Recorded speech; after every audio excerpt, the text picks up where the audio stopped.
Hey friends, if you wish to repair broken apps and programs in Windows, then please watch this video.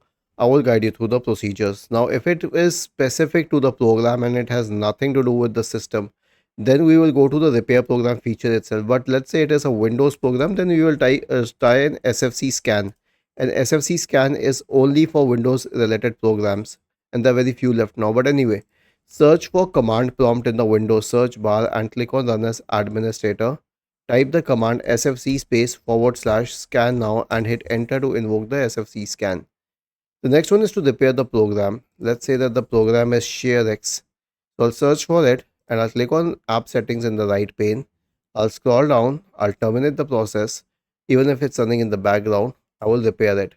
Now wait till you get the tick mark here, which means that it has been repaired. Then reset it.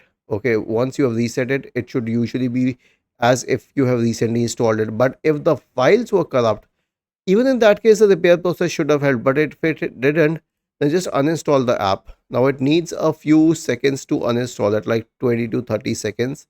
And once it has uninstalled, open the Microsoft Store, search for ShareX or whatever software it is, and then you can click on that software and then you can install it again on your system. Was this helpful? If yes, then please subscribe to the channel. If not, then let us know in the comment section of the video on how we could help you further.